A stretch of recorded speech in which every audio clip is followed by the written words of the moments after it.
What's up, everybody? Welcome to Cinema Trip Retro Reviews. I am Wyatt, and today I'm going to be talking about The Big Boss from 1971, starring none other than Bruce Lee. If you haven't already, make sure to like, share, and subscribe. Check us out on Twitter and Instagram at Cinema Trip Reviews. Also, wherever you get your podcasts, pretty much available everywhere. Drop in and leave us a good review there as well. So, like I mentioned, I'm going to be talking about The Big Boss from 1971. This is the first feature film starring Bruce Lee in the lead role. He was in other things as like a more of a supporting cast member, supporting actor.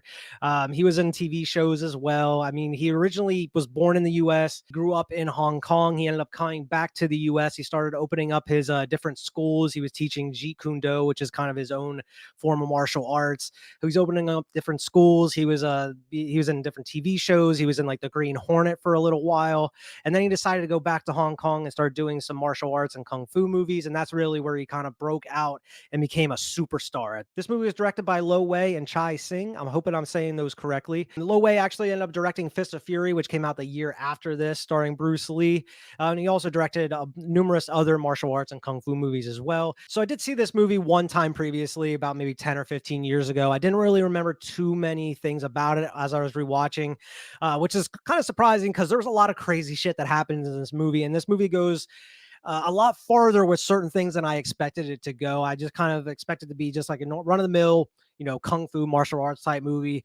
But there's a lot of bodies, a lot of people catching bodies in this movie, a lot of blood, a lot of people dying. Bruce Lee is just out here murking fools, not even just kicking their ass. He's out here killing people, and he just gives no fucks. This kind of a revenge movie at the end of the day, but it takes a little while to get in there. There's a lot of moving pieces throughout the story, some surprises. I'm not saying there's like really like big twists or anything like that. I would say there's maybe one twist in there and just a lot of surprising things that happen, more so as far as like the violence goes, and then who gets killed, and which ways they get killed as well. This movie has a lot of great like 70s type music in there that you see throughout other like martial arts and or like just 70s movies in general. I just like the aesthetic and the sound of the music of that time that they incorporate.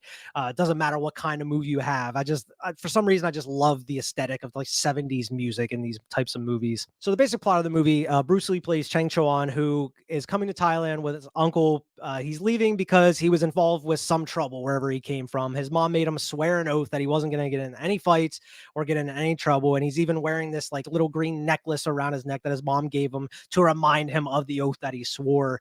And throughout this movie, just through all the fights that he comes into contact with and all the trouble that he ends up coming his way, he always ends up looking down and grabbing this necklace to remind himself, do not fight. No matter how much you want to go out there and just fuck up some people, you cannot. You swore an oath. You can't do it. As long as this necklace is around your neck, you cannot go out there and just out here catching bodies. You can't do it. And this happens numerous times throughout the movie. He just has to sit there, and you could tell by the look on his face, he wants to just go out here and fuck some people up. He wants to go out here and crack some skulls, but he holds himself back. So he comes to Thailand, and he's living with like a foster family, which is, I don't understand the dynamic of this family, because there's like 8 people living in this house.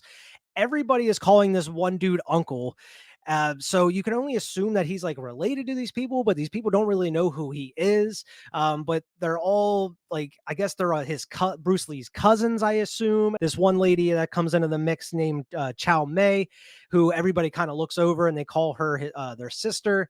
And Bruce Lee kind of has this little thing with Chow Mei. I mean, it's not romantic or anything. It seems like she kind of has a thing for him, even though it seems like they're maybe related. I don't know. They don't really go into any kind of romantic relationship or anything like this. I'm glad, because if they are related, that could get real weird real fast. But it seems like she kind of has a thing for Bruce Lee in this movie, and he kind of really kind of cares for her. He doesn't seem like he has a thing for her per se. He's just kind of like asserting his big brother type dominance, like he wants to protect her at all costs type thing. But on her end, it seems like she kind of has a crush on him. But maybe I was just reading the movie kind of weird. But I just kind of thought the dynamic with the family was kind of odd, because you don't really know if they are related, because they don't really seem like they know who Bruce Lee's character is, or just maybe they just grew up separated and that's why they don't really know who it is. Anyway, I just thought it was kind of a confusing dynamic. For those who understand it a little bit better, make sure to drop a comment. Let me know what I got wrong. Because I mean, like I said, this is the second time I watched it in like 15 years, I may not get everything right. But upon arriving in Thailand, they end up getting some food at like this vendor cart, and this group of like ne'er do wells or hoodlums come up and start trouble, even start terrorizing this little kid that's trying to sell stuff. They even smack him upside the head. And this is where you get to meet one of the other main players of the movie, Siu Chen, who is one of the cousins of Bruce Lee in the movie. And he is just an all around badass of the movie. He's like kind of the protector of everybody. When some shit goes down, he's the one that's going out and busting skulls because he knows how to fight. He knows some martial arts. He's the one that's protecting everybody when some shit goes down. And Siu actually like ends up fighting like five of these dudes off by himself, kicks their ass, gets them out of town. And then you find out he's actually Bruce Lee's cousin, one of Bruce Lee's cousins in the movie. And he's the one that takes him back, introduces him to everybody. He gets to, hang out with the uncle for a little while. And then the uncle just straight up pieces. He's like, oh, it's good to see everybody for a while. I'm going to dip out of here. And you don't see him for the rest of the movie. This dude introduces Bruce Lee to the family and dips. But the whole plot of the movie revolves around this workplace that the cousins end up getting Bruce Lee a job at, which is like an ice factory, which is kind of an odd place to have kind of revolve a movie around, as an ice factory. And as you come to find out, there's some real shady shit going on in this ice factory that Bruce Lee ends up getting a job at and all of his cousins work at. So one day while on a job, Bruce Lee's pushing ice across this conveyor belt, pushes a little too hard. He doesn't know his own strength. The ice end up busting through the wall, falling out and smashing everywhere. He gets kind of reprimanded for it. He gets smacked across the face. You think Bruce Lee's going to have to fuck someone up, but then he remembers, oh, I got this necklace. I swore an oath. I can't be out here just fighting people willy nilly.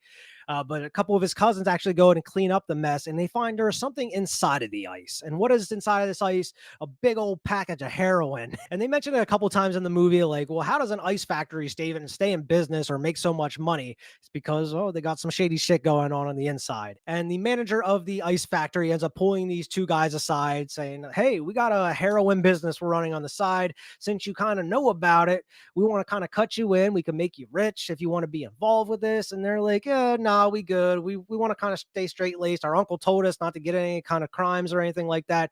We're good. We're gonna pass. And they said, okay, I mean, fine if you want, just don't tell anybody. And they're like, oh, don't worry, we won't. Immediately upon leaving, they straight up murk these dudes. They straight up kill them. One dude gets a straight hatchet to the head. The other dude gets stabbed to death. Blood everywhere. And I really wasn't expecting to get this violent because with a martial arts movie, you expect, fisticuffs, maybe some, blunt weapons here and there, but they just straight out bringing hatchets and knives and machetes out and killing people willy nilly. And with two people missing from the family, they start asking questions like, hey, apparently they went and saw the manager. They didn't return home. What's going on here? They're like, oh, they went and saw the big boss. They should have returned home. Oh, we'll file a police report. Don't worry about it. We'll talk to the police. We'll get back to you. A couple days go by. They talk to the manager. They're like, yeah, we still haven't heard from the police. They did go see the big boss, so you might want to talk to him. So Siu, who, like I mentioned, he's the one that's kind of handling business for, the group of family. He's the one that goes out and fights the family's fights. He's the leader of the group pretty much. He's the one that goes and visits the boss. The boss tries to insist, like, hey, don't worry, they're fine. We submitted a police report. We'll figure everything out. We'll get back to you. And CU's just seeing through this bullshit. He's like, I don't believe you. Something's not right. We're going to get to the bottom of this. We're going to look into it. And immediately upon exiting the building and trying to get out, the big boss sends his goons after him, and a huge fight ensues. CU starts whooping ass. One of his other buddies that's with him is getting his ass kicked pretty hard. He's not a badass like CU, though.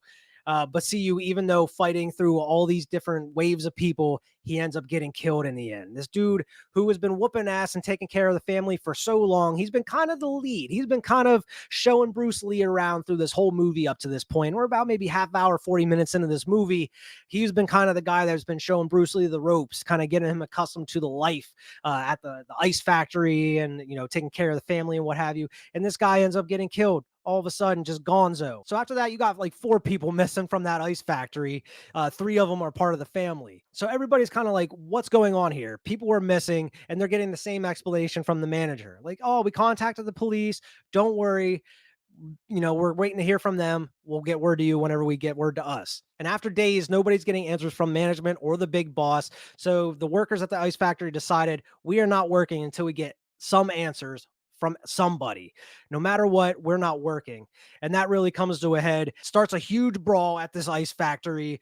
It gets, the foreman gets involved, the goons at the factory gets involved, and they even have a whole busload of people coming from the boss's place that comes help him out. And Cheng Chuan staying out of this. Bruce Lee is absolutely staying out of this because, like I mentioned, he's got that vow. He cannot fight. So he's just sitting there, just watching.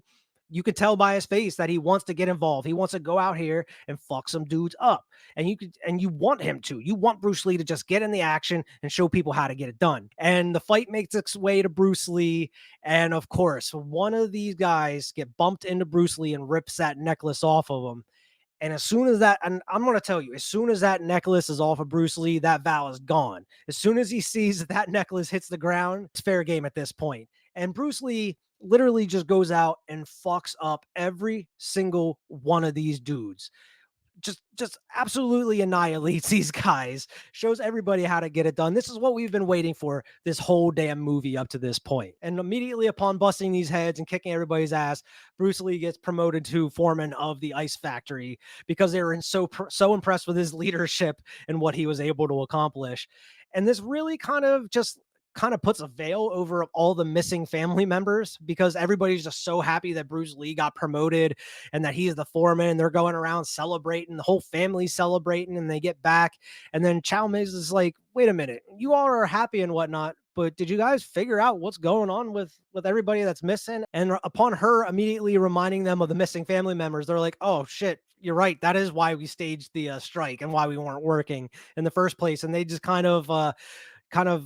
blinded us with this promotion, and everybody kind of got sidetracked with that. And just to it seemed like the management purposely did that to kind of fear them away from the missing persons. So Bruce Lee with his promotion immediately goes to the management the next day, and they just keep getting the same old story, same old story, same old story. Like, yeah, we told the police, but we still haven't heard anything from the police yet.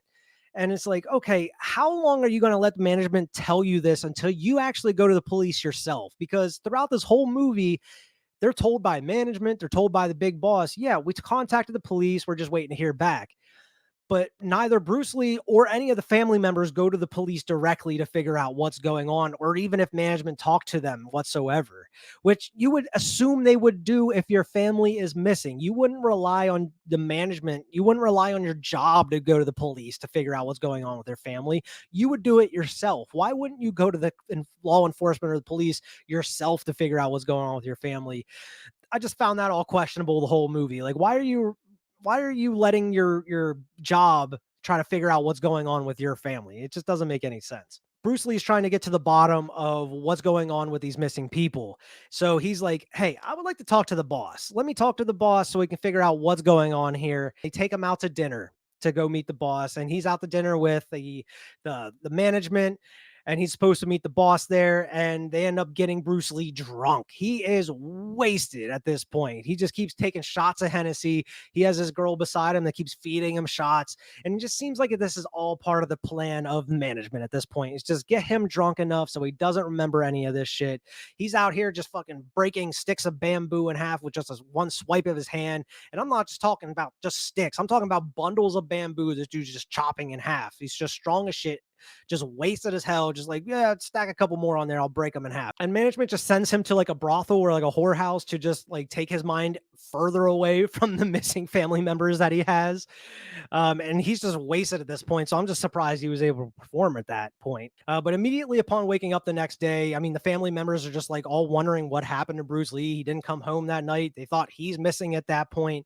He wakes up and leaves the fucking brothel and immediately runs into Chow Mei. She's disappointed in him immediately upon seeing him leave a brothel. Upon going home, everybody is just turned on him. His whole family is turned on him, saying like, oh, Mr. Big Shot now. He's too good for us. Out with management.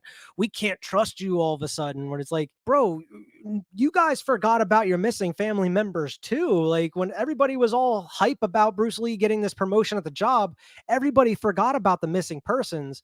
So like, how are you going to be so hard on Bruce Lee when he went out and had a good night? Like, how are you going to be so hard on him for that? Like, come on now. It's just like, they that family turned on Bruce Lee so damn quick. Overnight, literally overnight, they turned on him just because he went out and had some fun.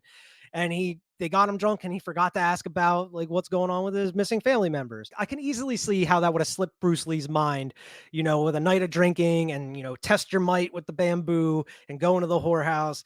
That easily would have slipped my mind as well, man. Like, and I'm sure a lot of the other family members it would have too if they were in the same position. But man, they switched on him so fast, and he's immediately an outcast. So he has to figure out like what's going on himself. So that night, Bruce Lee decides to do some investigating. He busts into the ice factory at night, does some investigational, does some sneaky beaky, sneaking around. And not only does he find the heroin that they are transporting in this ice, but he finds the missing members of his family as well.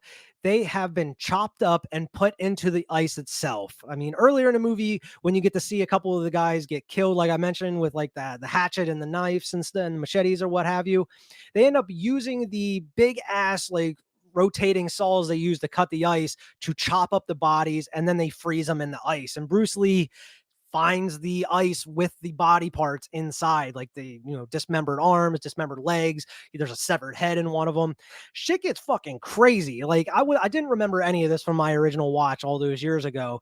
Like this movie goes so wild with it. Like this gets way gory and bloody than I expected it to get. And we're not done here, folks, because as soon as Bruce Lee finds this, he's like, okay, this is it. I'm going all out. I got to get some fucking revenge.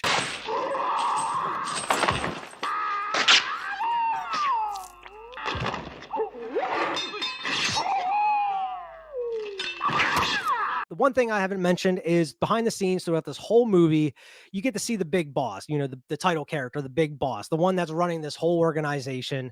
Him and his son have been running things. He's a master of martial arts as well, but he's also dealing with all this shady shit on the side. And you find that he also has like a ring of women that he kind of like kidnaps and makes his own wives, I guess. And his son sees Chow Mei on the street at one point and says, "Hey, I found this woman. I think she's going to be great for you. I think we can go out and get her for you." And he's like, "Oh, yes, another woman for my collection. Great." And I don't know why I did that accent. It wasn't even close. But anyway, he's like, "Go get me that woman. Fetch her. She would be great. She would be great as one of my wives. I could use her as I please." Just some even more shady shit to make this dude even worse than he already is. That night, while Bruce Lee is out doing some investigizzle at the ice factory, the big boss's son and his men and goons, what have you, go to the family's compound and they kidnap Chow Mei and they literally kill the rest of the family in cold blood. So when Bruce Lee comes home from doing his investigizzle at the ice factory and discovering the heroin and the, cut up bodies of the missing people, he comes home and finds that Chow Mei has been kidnapped and all the rest of his family have been murdered in cold blood. Everybody's dead, nobody's alive. So that just unleashes the fury that is in Bruce Lee. He is just immediately going to go on a rampage. And the whole rest of this movie is just Bruce Lee going around and just murdering the shit out of every single person he comes into contact with. And not just with his hands, this dude takes knives and is just planning to just go on a murdering spree. And boy, does he, because the back half of this movie is bad fucking ass. Part of my language with this, but it is bad fucking ass. He just goes on an absolute murder spree. He's kicking everybody's ass.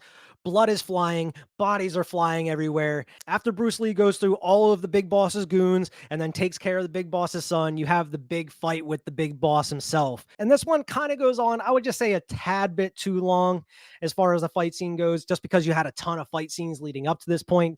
This last fight goes on just a little too long, but boy, does it have a fucking amazing payoff. It is awesome. And I just did not see this coming whatsoever. Big Boss takes out a knife and throws it at Bruce Lee, and Bruce Lee kicks it back into his chest and then runs over with his bare hands and sticks them straight into his rib cage to kill him. And we're not done yet, folks. As soon as the dude's dead and on the ground, Bruce Lee just gets on top of him and starts pummeling and beating the shit out of him. Even more so, blood is flying. Blood is all over Bruce Lee. He's cut up from the knives and the fights that he's been going through for the past 15 minutes. And the whole end of the movie is just him pummeling this dead dude on the ground. Chow Mei gets free, and then the cops show up, and the cops arrest Bruce Lee and take him away. End of movie. Bruce Lee gets arrested for just killing everybody at this compound, including the big boss, and gets arrested for it. I don't know what sort of trouble Bruce Lee gets in. I don't know the justice system in Hong Kong or Thailand. So I don't know what happens to him after this point. But I mean, he did take down a drug kingpin. He took down a really shady dude that was holding people hostage, holding people captive, has bodies. He's killed numerous people himself. And kind of Bruce Lee was defending himself and avenging his family. So I'm not sure how much trouble he's going to get in at the end of this movie. Hopefully, not too much because he's gone through enough shit throughout this movie to fucking go to jail and possibly get the death penalty or something, even, crazy like that. But it just kind of blew my mind to see, Bruce Lee going through this murder spree and just, avenging this whole family that gets killed by this dude and then just gets arrested. It just felt like it's not a comedy, but it just felt like Monty Python and the Holy Grail at the very end. They just get arrested, end of movie, and that's just kind of how it felt, though. Even though there you get that satisfying revenge of the movie, he gets the revenge that he was looking for, but at what cost? I mean, his whole family is dead. He broke his oath to his mother that he wouldn't get into fights or cause trouble. He was kind of right back to where he started at the beginning of the movie, why he left in the first place, you can only assume. And the only person he really has left in his life is Chow Mei, but who he might not even be seeing because he's going to prison. So it's kind of a bittersweet ending at that point. Man, it's such a fantastic movie. You have those twists and turns. The fights in the movie are actually really good, especially the ones that Bruce Lee is involved in. The ones that he's not involved in, they definitely do decrease in quality. CU's fights are definitely the best of the ones that don't involve Bruce Lee in them. But the ones that don't involve CU or Bruce Lee, they definitely kind of take a dip in quality, and they're not up there on par with CU's fights and Bruce Lee. I mean, Bruce Lee, he's just another animal in itself when it comes to fighting. And you can immediately tell the quality of the fights go up like tenfold with Bruce Lee involved. But I think overall the fights in it are really good. Was not expecting this amount of bloodshed and violence in it. I actually, for those who watch the show, I am a big fan of the blood and gore movies. So to see that in this, I was definitely surprised, and I actually really like that aspect of it and how far they decided to take it at certain points. The music in it is actually really good. For those who haven't seen this movie, check out the soundtrack a little bit. It has some pretty cool 70s type tunes in there. One thing I liked about the movie is there were a little bit of comedic elements here and there. There were some funny parts in it. One part specifically was just this Looney Tunes ass moment of a dude getting kicked through a wall. Instead of just one big ass hole in the wall, it's literally like a man-sized cutout in the wall with arms and legs. It's just like something straight out of Looney Tunes or something like that. But I think the funny parts of the movie that they throw in there, it's not enough that it takes you out of the movie. I think it's used sparingly and used in the correct spots of the movie. It's not like they're throwing like a comedic moment out there in the middle of like a dramatic scene or anything like that. It's more so with like the family, a little lightheartedness type stuff like that. And some of the fight scenes, there's some funny stuff in there as well. I think they chose the proper places to put some of these more kind of comedic moments, and I think it worked out well without kind of taking away from the dramatic or the more serious moments of the movie. From what I understand through this movie and some of Bruce Lee's earlier work, a lot of this stuff is dubbed. It's very similar to like the Italian spaghetti western type movies where they film it and then dub all the lines afterwards. Apparently, it was like that through some of these earlier movies, and from what I understand, from what I read, Bruce Lee didn't dub his own lines until in the later movies. And I did kind of switch back and forth between the actual dubbed English version and the original version with the English subtitles just to kind of see which one I like better. And to me, with like these old like Hong Kong and martial art type movies, I like the old school like original dialogue with English subtitles better. I just think it fits the overall tone and the feel of the movie better. I just don't like these old school like martial arts like Hong Kong movies with dubbed English voices. It just doesn't fit. It just doesn't feel right to me. But I kind of swapped back and forth just to kind of see which one felt better. And definitely the original dialogue felt way better with the English subtitles. It definitely fit the movie a lot more. But overall, I actually really fucking enjoy this movie. This is one I'm actually going to be going back to every so often since I own it on Blu-ray with that Criterion collection. I mean, out of a buy it, rent it, or miss it, because I'm a Bruce Lee fan, I'm going to say buy this movie. And for those who like martial arts movies or kung fu movies, definitely add this one to the collection. If you haven't seen it, definitely go out and check this one out. The Big Boss is a must see movie if you're into martial arts movies and Bruce Lee movies. It's definitely a must see. I highly recommend The Big Boss. I don't think it's up there as far as being on par with like Enter the Dragon, because I think Enter the Dragon is universally like one of Bruce Lee's best movies.